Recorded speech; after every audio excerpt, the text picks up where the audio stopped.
안녕하세요. 최순윤 작가입니다. 오늘은 부동산에 대해서 이야기를 해볼 텐데요. 여러분 아시다시피 제가 부동산 전문가도 아니고 어떤 분석을 해드리려는 게 아니라 그냥 한번 이런 생각을 한번 해보자라는 얘기로 한번 이야기를 시작을 해보도록 하겠습니다. 제가 봤을 때 요즘 부동산 시장이 참 뭐랄까 어려운 것 같아요. 옛날에는 그냥 땅을 사놓거나 아파트를 사놓으면 무조건 올랐잖아요. 그런데 요즘에는 어떤 건 오르고 어떤 건 오르지 않고, 그러니까 그런 편차가 되게 심해진 것 같아요. 어디서는 미분양이다 어쩌다 하는데 어디서는 집값이 계속 올라가고 있고, 어디서는 갑자기 지금 막 전세가 안 나가고 있고, 시대가 많이 달라진 것 같은데, 그 와중에 저는 요즘에 고층 아파트들을 지방에 엄청나게 많이 짓잖아요. 그런 걸 보면서 좀 심란하더라고요. 그런 것들을 보면. 근데 그게 또 서울 역세권에 있는 고층 아파트들이랑은 좀 다른 것 같아요. 굉장히 복잡한 게 있고, 여러 가지 이유가 있겠지만, 제가 기억을 하는 강남 아파트들의 엄청난 가격의 상승 요인은 재건축이었던 걸로 기억을 하거든요. 지금도 있어요. 되게 옛날 아파트고 막 쓰러져 가는데, 그런 아파트들이 엄청나게 비싼 거죠. 근데 지금은 그런 아파트들을 많이 이제 보상을 해주고 거기다가 대규모 단지들을 지었죠. 저는 어렸을 때 잘 이해가 안 갔었어요. 저렇게 쓰러져가는 아파트에 저걸 몇십억 주고 저거 나 같으면 절대 안 사겠다 생각을 했었는데, 근데 재건축이라는 게 이러는 것 같아요. 그냥 간단히 보면 모든 게 사업이잖아요. 예를 들어서 옛날에 지은 아파트들이니까 5층짜리 아파트가 있다. 근데 이게 한 채에 20억이에요. 그러면은 여기 있는 땅은 5층에 20억이면 100억이잖아요.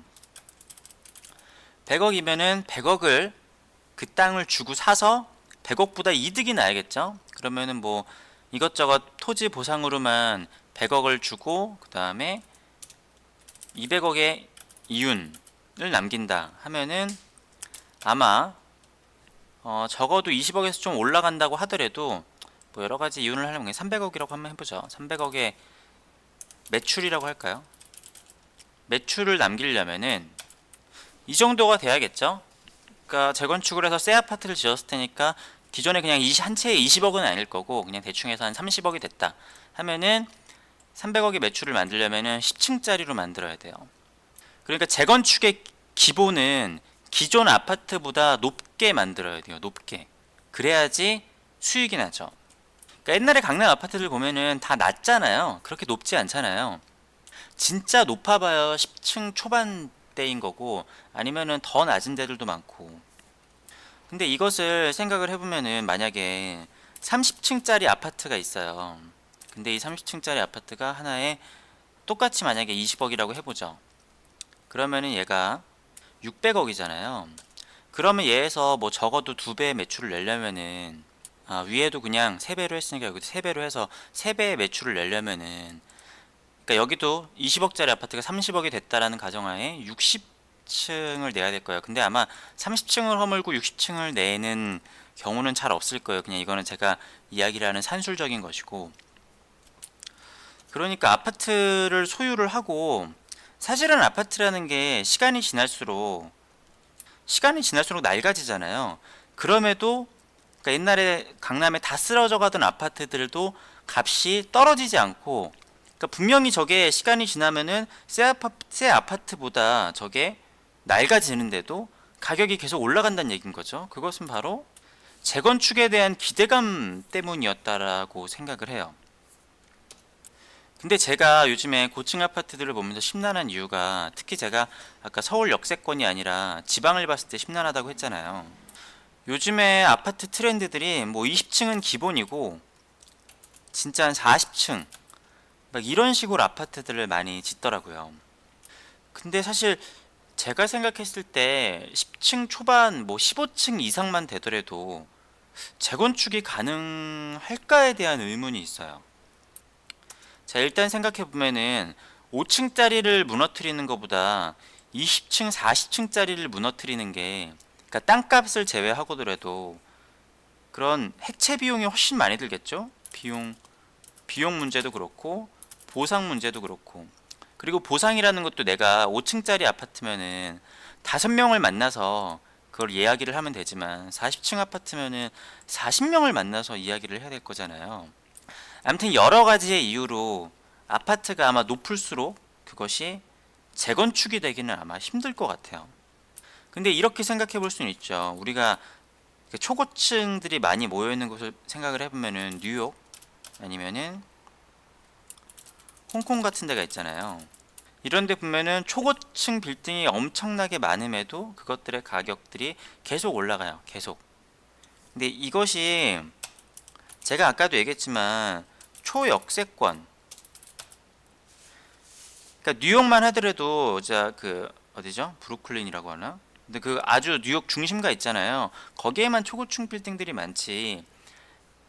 주변에는 이제 좀 이제 외곽으로 나가면은 다들 이제 그냥 마을이나 아니면은 좀 그렇게 높은 건물들이 많지 않잖아요.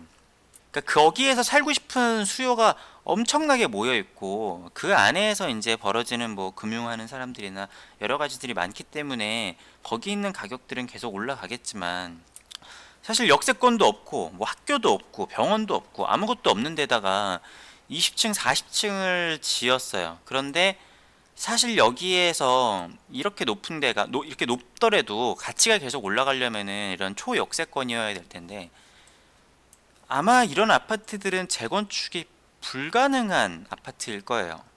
자, 또 다른 예를 하나 조금 가까운 예를 하나 들어보자고 하면은 원래 서울의 저희 동네에도 그렇고 주택들이 옛날엔 참 많았죠. 그런데 요즘에는 거의 다 빌라란 말이에요. 근데 여러분들 잘 생각해 보시면은 빌라가 없어진 감소 비율보다 주택 감소 비율이 더 커요. 그러니까 빌라를 허물고 새로 빌라를 지은 것보다는 주택을 허물고 빌라를 지은 게 더 많다라는 거죠. 그러니까 여러분들 뭐 아파트 단지 사시는 분들 말고 그냥 빌라가 많은 동네 사시는 분들 보면은 점점점 빌라가 많아지고 옛날엔 주택이 많았었는데 주택이 싹싹싹싹 사라지고 있잖아요. 동네에 요즘에는 주택이 거의 몇 개 안 된단 말이에요. 왜냐? 여러 명들이 살고 있는 빌라를 허물고 하는 것보다 주택에서 한 명을 상대를 해서 하는 게 비용도 적고 뭐 허무는 비용도 그렇고 모든 것이 훨씬 더 좋을 거예요. 그러니까 재건축을 하기 용이한 아파트는 재건축이 용이하려면은 층이 낮아야 되고 역세권에 있어야 된다는 거죠. 그러니까 진짜 막 뉴욕이나 홍콩에 있는 것처럼 엄청난 초고층의 빌딩들은 이거를 뭐 재건축을 하려고 짓는 게 아니라 뉴욕 같은 데도 아파트가 막 100년 되어 있는데도 거기도 아직 사람들이 살잖아요. 그런 초고층 아파트들은 사실은 진짜 100년을 쓰든 엄청나게 오래 쓰는 아파트로 만들 것이고 뭐 롯데타워나 그런 것도 아마 엄청나게 오래 쓰기 위해서 잘 만들었을 거예요. 근데 사실 지방에 짓고 있는 그런 한 막 몇십 층짜리 아파트들을 저게 100년이 갈까? 라는 거는 좀 의문이 있어요. 아무튼 그런 의문이 뭐 있고 자시고 간에 일단은 사람들이 안 들어오죠. 그리고 아파트가 높을수록 멋있어 보일 수는 있지만 그러니까 막 한강이 보이는 높은 아파트 이런 거는 제가 봐도 향후 진짜 이 나라가 큰 사단이 나지 않는 이상 가격이 떨어질 일은 없을 거라고 봐요. 그런데 벌써부터 한 2, 30년 전에 지은 신도시 같은데 아파트가 벌써 그런 데는 10층에서 한 20층 정도 되잖아요. 그런 아파트들도 재개발을 하지, 아니, 그러니까 재건축을 하지 않는다는 얘기죠. 요즘에는 그러니까 신도시를 재건축을 안 하고 신도시에 있는 아파트들을 재건축을 하지 않고 신도시를 그냥 새로 개발을 해요. 그러니까 일산에 있는 20층 아파트를 무너뜨리지 않고 그냥 신도시를 개발을 하는 거죠. 그게 이제 뭐 건설사나 여러 가지 도움이 되는 것도 있고 뭐 여러 가지로 그냥 아무튼 일거리도 늘어나고 일감이 아무튼 많아지잖아요. 예, 아무튼 뭐 저는 이런 것들을 보면서 뭐랄까 저는 왜 이런 거에다 심란해 하는지 모르겠는데 좀 심란해요. 물론 아파트가 생긴 다음에 진짜 길어도 20년, 30년 이 정도까지는 괜찮겠죠. 근데 저희 동네에 이제 유진상가가 있는데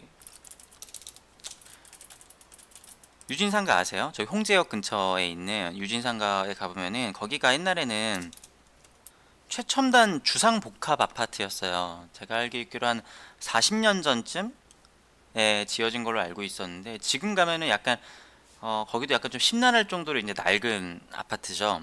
그러니까 아파트라는 게 낡아간단 말이에요. 그러면은 말씀드렸다시피 한 20년, 30년은 그게 뭐 쌩쌩하고 돌아가겠지만 한 40년 정도 지난 다음에 저 낡은 아파트들을 어떻게 될까? 낡은 아파트. 그러니까 유진상가 같은 경우는 그래도 괜찮아요. 그렇게 높지 않거든요. 그러니까 그리고 많은 사람들이 유진상가를 어떻게 저런 걸 허물고 다시 지으면 참 이 동네가 밝아지겠다라는 것도 있고 굉장히 역도 바로 앞에 있고 사거리에 있기 때문에 굉장히 입지가 좋아요. 그러니까 이런 거는 허물고 지을 수 있는 가능성이 보이는데 40년이 지난 40층 아파트? 그러니까 과연 이거를 허물고 재건축이 가능할까요? 그러니까 이 가격이 하락하지 않는다라는 거는 재건축에 기대감이 있어야지 하락을 하지 않거나 아니면 말씀드렸듯이 초역세권에 있는 100년 이상 가는 아파트라면은 되겠지만 어떠한 미래를 설계를 해서 이렇게 초고층 아파트들을 많이 짓는지 참 걱정스럽고 뭐 심란합니다. 네, 뭐 오늘 이야기는 뭐 여기까지고요. 더 심란한 거는 네, 그런 지방의 아파트 요즘에 잘 안 팔리잖아요. 분양률이 0%라고 그러는데 그런 아파트도 살 돈이 없는 제가 더 심란하긴 하네요. 네, 아무튼 오늘 얘기는 여기까지 했고요. 앞으로도 최승윤 작가의 오늘은 진짜 좀 전문 지식도 없는 뻘소리였는데 이런 이야기도 궁금하신 분들은 구독과 좋아요 부탁드리겠습니다. 감사합니다.